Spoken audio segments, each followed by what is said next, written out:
भी बड़ा इंटरेस्टिंग है और इसमें हमारे मित्र गोविंद नामदेव जी हिटलर नज़र आ रहे हैं, तो कुछ ख़ास देखने को मिलेगा, मुझे इसका विश्वास है। और मज़े की बात है कि हमारे साथ जो हैं वाइन अरोड़ा, ये नाम आपने पहले नहीं सुना होगा, वाइन। तो जो वाइन है वो तो फाइन काम ही करेगी तो काम इनका फाइन होने वाला है। और मैं इसके लिए, इस फिल्म के लिए गोविंद नामदेव जी को और पूरी टीम को बहुत शुभकामनाएं देता हूँ। ये फिल्म लोग देखें और हिटलर के बारे में जो इसमें मज़ेदार बातें हैं, मज़ेदार उनका जीवन इसमें देखने को मिलेगा आपको, उसको देखिए और उसका मज़ा लीजिए। सर, आप क्या कहना चाहेंगे? अनूप सर से सपोर्ट मिल रहा है, सुनील पाल जी आप रहे हैं, आपको लगता है कि बहुत बड़ा सपोर्ट है? ये बहुत बड़ा सपोर्ट है इंडस्ट्री में। अनूप जी ये इतने सीनियर हैं, but I am really feeling very honoured. मैं बहुत अपने आप को खुशकिस्मत मान रहा हूँ कि आज ये हमारे साथ हैं, इनकी शुभकामनाएं हमारे साथ हैं। और अब इनकी शुभकामनाएं साथ हैं तो मुझे पूरी उम्मीद है कि जनता और मीडिया से हमें पूरा सपोर्ट मिलेगा। बिल्कुल मिलेगा, ये सब हमारे दोस्त हैं जितने हैं। हम लोग मेहनती हैं, हम सिर्फ बनाते हैं फिल्में अच्छी। उनको चलाने वाले दो लोग होते हैं, एक जनता होती है और दूसरा आप मीडिया लोग होते हैं। बिल्कुल। अगर आप लोगों का हाथ हमारे सिर पे रहा तो फिल्म को चलने से कोई नहीं रोक सकता। ये बिल्कुल सच्ची बात है, ज़रूर चलेगी। सर, आपको लगता है कि इन दिनों कंटेंट ड्रिवन सिनेमा का बहुत ज़रूरत है और ये इस तरह वही चलती हैं फिल्में आज, वही चलती हैं जिसमें कुछ हो अंदर।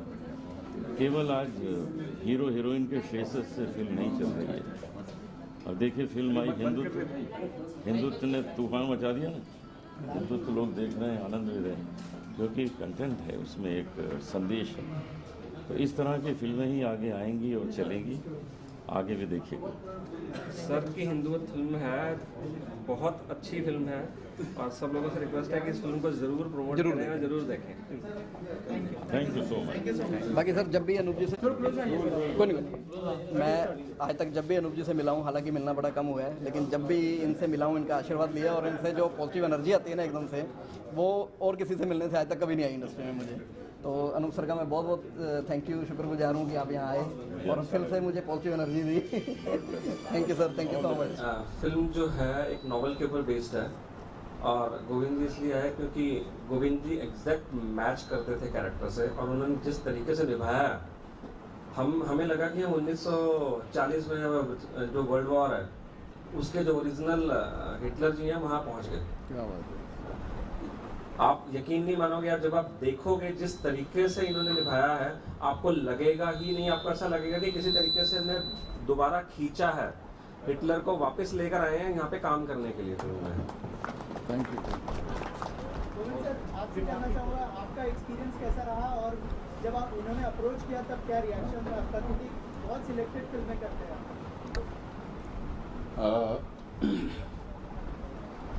मैं इस फिल्म से जुड़ी हुई 2-3 बातें मैं आपको बताना चाहता हूँ, उसके आधार पर हमें इस फिल्म को देखना चाहिए, ऐसा है मैं मानता हूँ। मैंने कल फिल्म देखी है और मैं बहुत इम्प्रेस हो गया इस फिल्म से।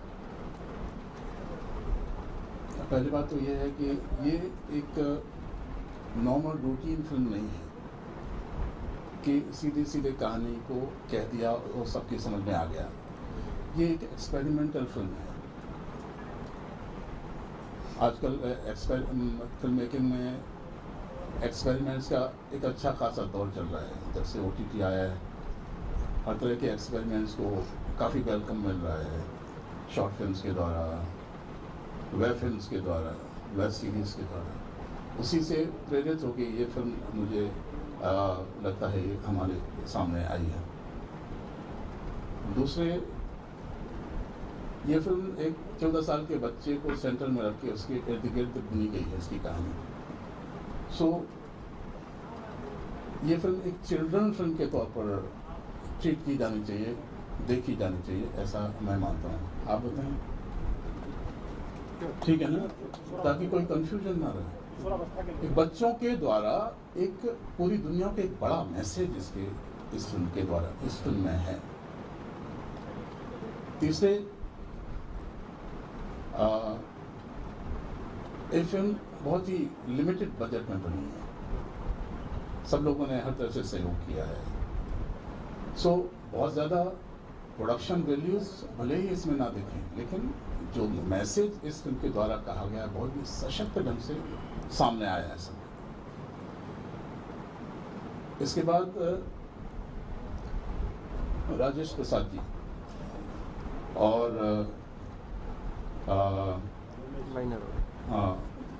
ये वाइन अरोड़ा जी, ये कोई प्रोफेशनल फिल्म मेकर नहीं है। राजेश जी सेंट्रल स्कूल में एक अध्यापक हैं। इन्होंने एक कहानी लिखी है, ये इनका बेबी है। इन्होंने चूँकि ये इनकी रुचियाँ, इनकी इंटरेस्ट कला क्षेत्र से जुड़े हुए हैं, सृजनात्मक ढंग से ये हर चीज़ को देखते हैं, कहानियाँ लिखते हैं, उसमें भी एक्सपेरिमेंट्स करते हैं। सो इनका इरादा ये था कि ये जो मैंने कहानी लिखी है ये मेरे ढंग से आए, जैसे मैं चाहता हूँ वैसे आए। इसके लिए मैं खुद भी पैसा लगाता हूँ और इन्होंने इन लोगों अपने ब्रदर को जोड़ लिया, इनको जोड़ लिया और ये इस तरह से सब लोगों के से मिले। ये मैं इनसे पहली बार मिला था सीधी नाम की एक जगह है मध्य प्रदेश में, वहाँ एक थिएटर फेस्टिवल हो रहा था, वहाँ पर इनसे मेरी पहली मुलाकात हुई। उसके बाद फिर इन्होंने कहीं पढ़ा था कि मैं हिटलर का कैरेक्टर करना चाहता हूँ, इससे पूछा गया। कई लोग पूछते हैं, आप लोगों में से बहुत सारे लोगों ने पूछा है कि इतना काम किया है, 32 साल हो गए हैं, अभी और क्या इच्छा बाकी है? इच्छा तो ख़त्म होती नहीं है एक्टर की, ऐसा लगता है वो आखिरी सांस तक करता रहे कुछ ना कुछ।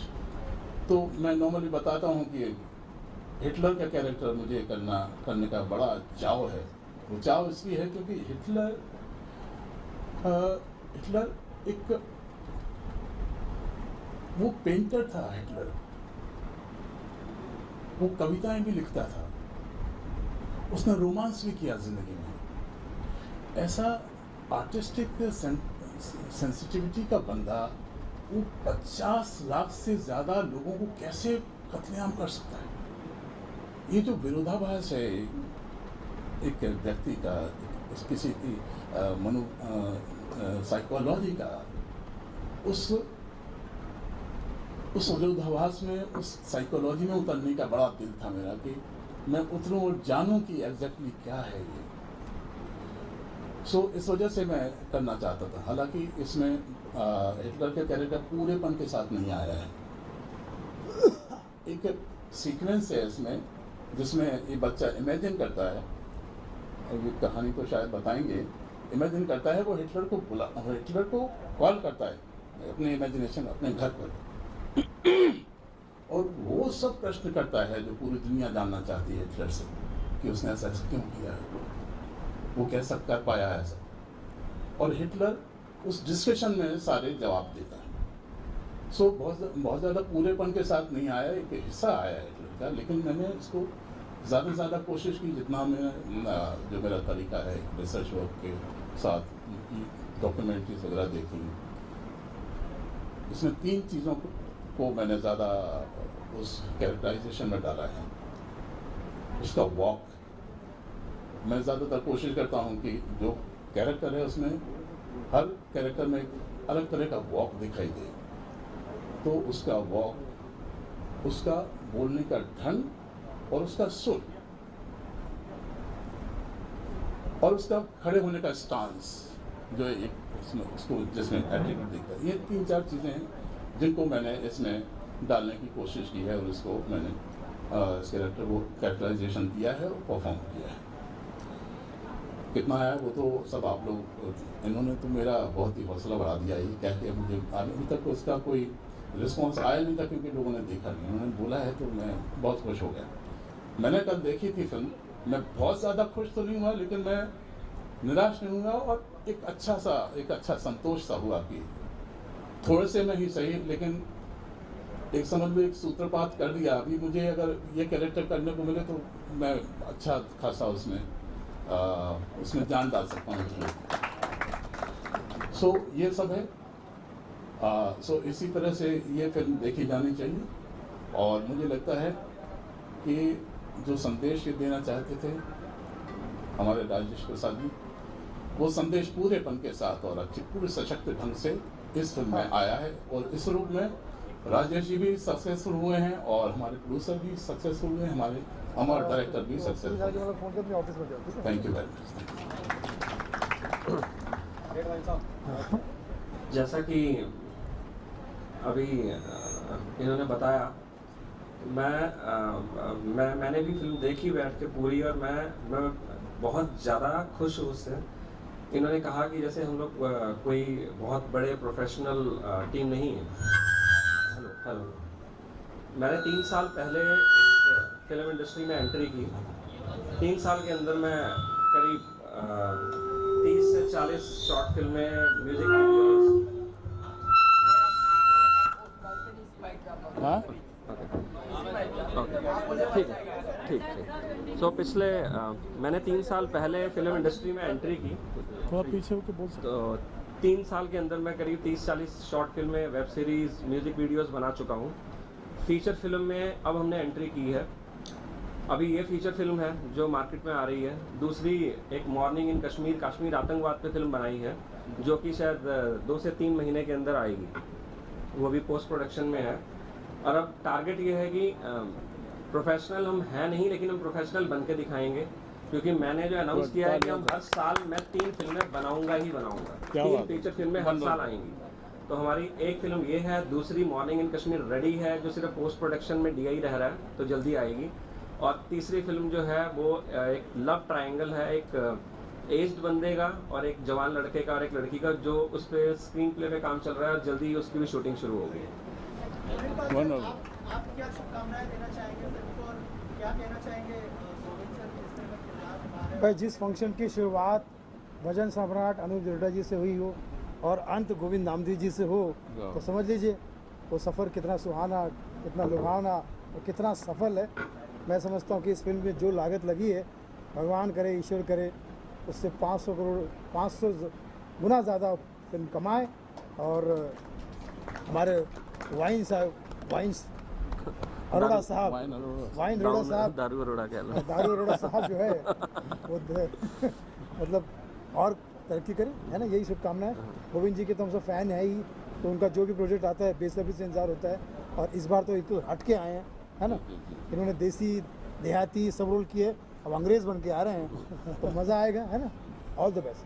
अभी तक लोगों ने सिर्फ हिटलर की फोटोग्राफ्स देखी हैं। हाँ जी। इस फिल्म में सबको असली में हिटलर नजर आएगा, क्योंकि सिर्फ मेरे ख्याल से 19 और 21 का ही फर्क रहेगा। 21 ही होंगे, 21 यही होंगे, असली हिटलर को माफ कर देंगे। आपसे जानना चाहूँगा, आपने जो फिल्म बतूका बनाया उसमें भी एलियन का कनेक्शन था, उसमें भी क्या कनेक्शन है सर? इसमें भी यही मेरे सारे दोस्त और रिश्तेदार भी यही कहते हैं कि यार कोई एलियंस के पीछे ही पड़ा रहता है। मतलब इन्होंने तो बनाई, उसमें भी एलियंस, अब इसका नाम एलियन बनाएंगे। तो मैंने कहा यार अब जब तक एलियन यहाँ आ नहीं जाते ना, तब तक हम फिल्में ही बना लेते हैं, कोई बात नहीं एलियंस के ऊपर ही।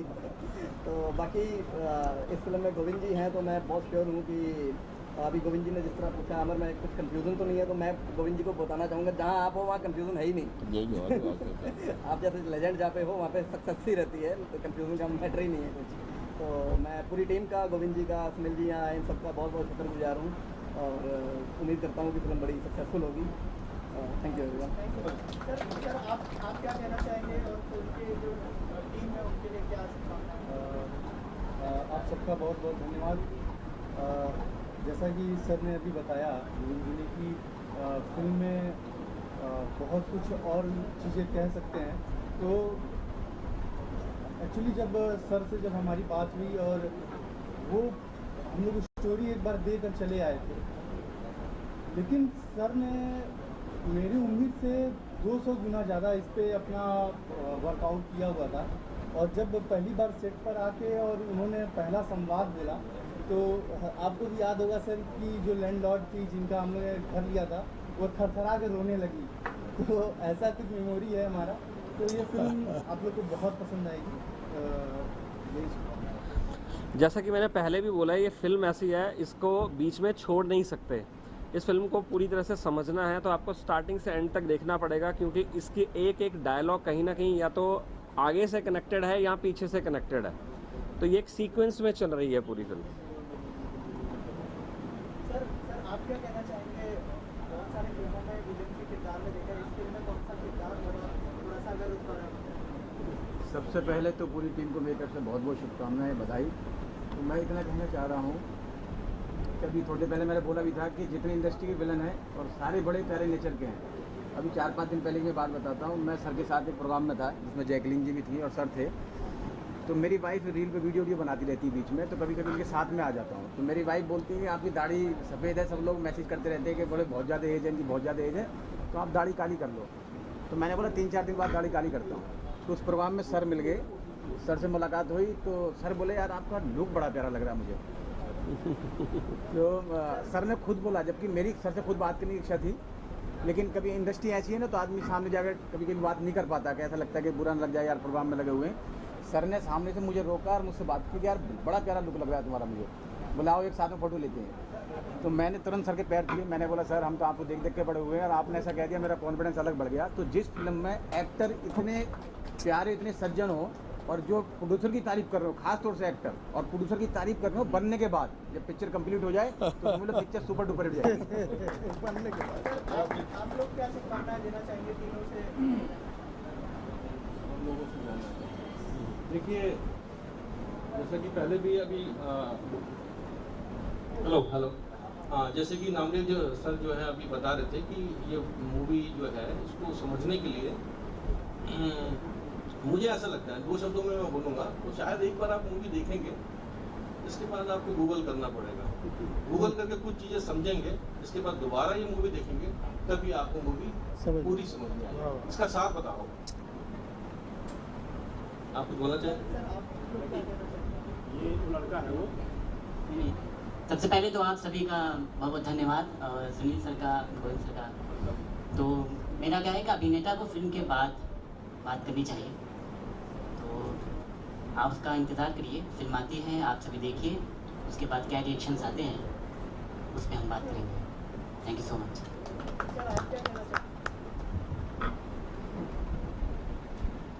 अभी आपने ट्रेलर देखा, conceived and written by Rajesh प्रसाद।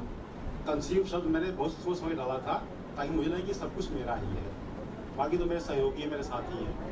लेकिन बाद में ये लगा कि कोई किसी का नहीं है, सब कुछ सब लोगों का सामूहिक है।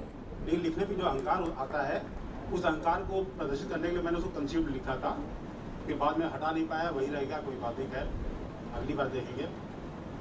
ये फिल्म हमने बहुत ही लगन के साथ, मेहनत के साथ बनाई है, और जितनी भी हमारे भीतर सृजनात्मक क्षमता थी, क्रिएटिव करने की कुछ इच्छा थी, उसे हमने करने का प्रयास किया है बहुत ही कम संसाधनों में। हम चाहते हैं कि हमारी फिल्म को जनता का, लोगों का, विशेष रूप से किशोरों का अधिक से अधिक प्रेम मिले।